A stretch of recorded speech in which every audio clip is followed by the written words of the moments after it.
So question number 9 है कि 2 point charges रखे हुए हैं, पोजीशन वेक्टर उनकी r1 वेक्टर है और r2 वेक्टर है,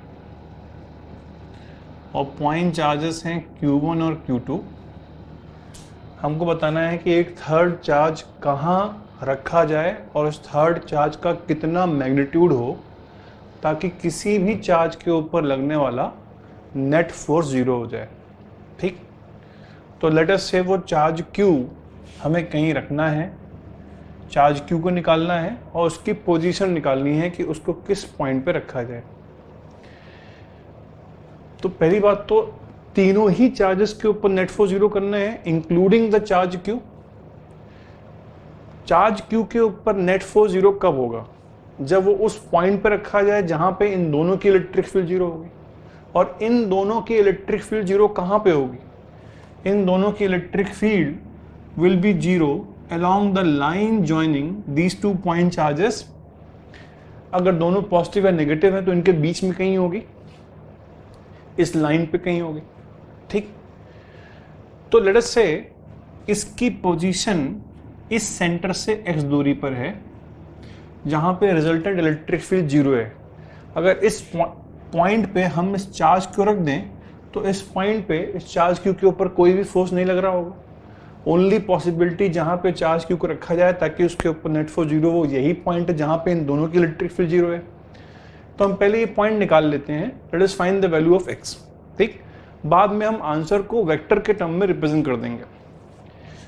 तो x की वैल्यू यहाँ पे चार्ज Q रखा गया तो इसके ऊपर लगने वाले फोर्स जो ये लगाएगा दोनों बराबर होने चाहिए। k(q1q) अपॉन एक्स स्क्वायर बराबर होने चाहिए मैग्नीट्यूड में, should be equal to k(q2q) upon, ये दूरी कितनी होगी यहाँ से यहाँ तक? अगर ये x है, लेट अस से यहाँ से यहाँ तक की दूरी इन दोनों की r है। इन दोनों की जो दूरी है मान लो वो r है, वो कितना हो गया? r माइनस x का whole square.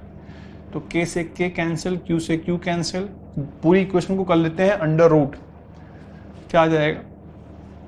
Under root q1 by x upon under root q2 r minus x. इससे हम x को सॉल्व कर लेते हैं।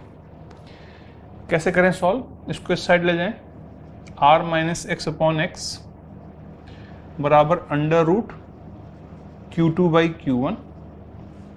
ठीक, और यहां से और सिंप्लीफाई करें, r बाई एक्स माइनस 1 बराबर under root q2 by q1, which implies that r by x बराबर कितना?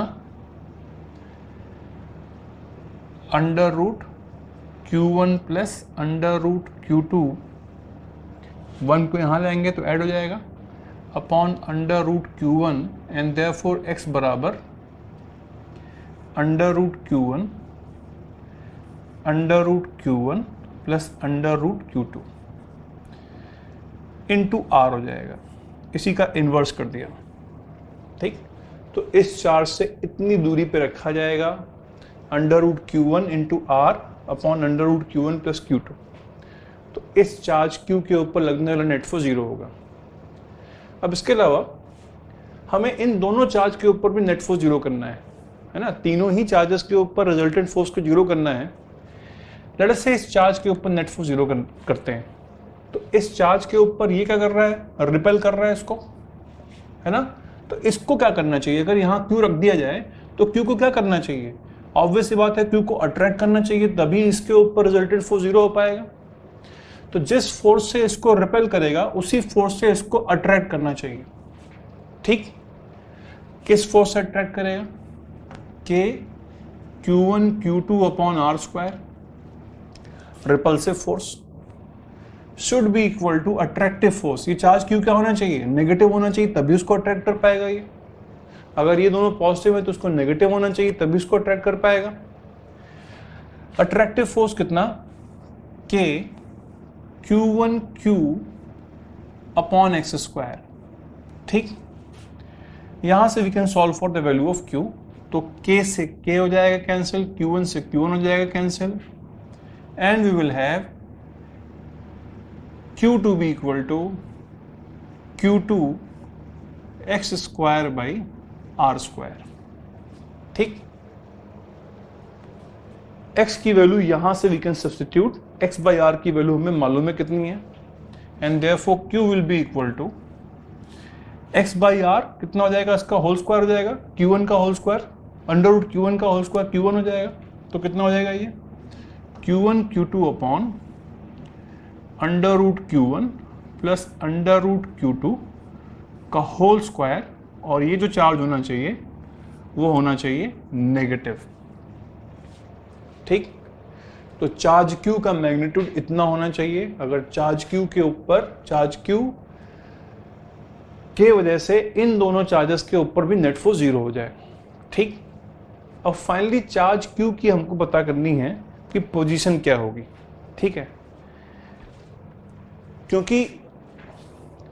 क्योंकि R1 और R2 की पोजीशन हमें पोजीशन वेक्टर के टर्म में दे रखी है, तो हमें Q की भी पोजीशन वेक्टर ही बतानी पड़ेगी। बहुत सिंपल है,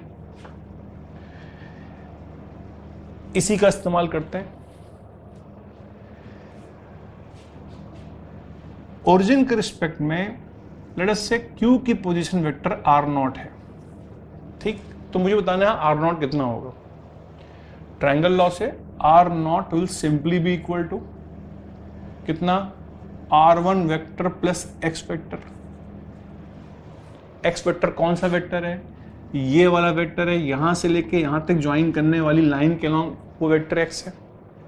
तो R0 will be equal to R1 plus X vector. R1 मुझे दे रखा है, X वेक्टर कितना है, X वेक्टर एक ऐसा वेक्टर है जो कि जिसका मैग्नीट्यूड इतना है, इसकी डायरेक्शन किधर है, इसकी डायरेक्शन R के अलॉन्ग ही है। तो इसी इक्वेशन में X का मैग्नीट्यूड ये है और X R वेक्टर के पैरेलल भी है। I can simply say X vector is equal to under root Q1 upon under root Q1 plus Q2 into R vector.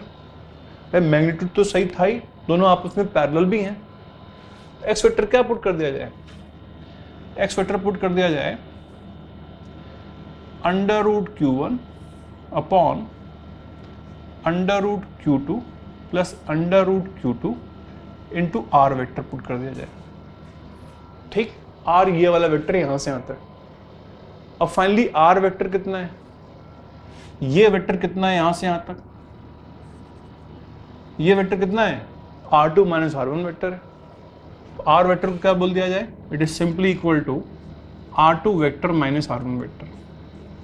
ये हो जाएगा R0 वेक्टर, इसको सिंप्लीफाई करें, R0 will be equal to, इससे multiply होगा under root Q2 into R1 vector, Q1 था, under root Q1 into R1 vector, ये इससे मल्टीप्लाई होगा under root Q1 into R2 vector, ये इससे मल्टीप्लाई होगा minus under root Q1 into R1 vector upon under root Q1 plus under root Q2। तो ये वाला टर्म कॉमन है, कैंसिल हो जाएगा, will be left with R0 vector is equal to under root Q2 plus R1 vector plus under root Q1 into R2 vector upon under root Q1 plus under root Q2।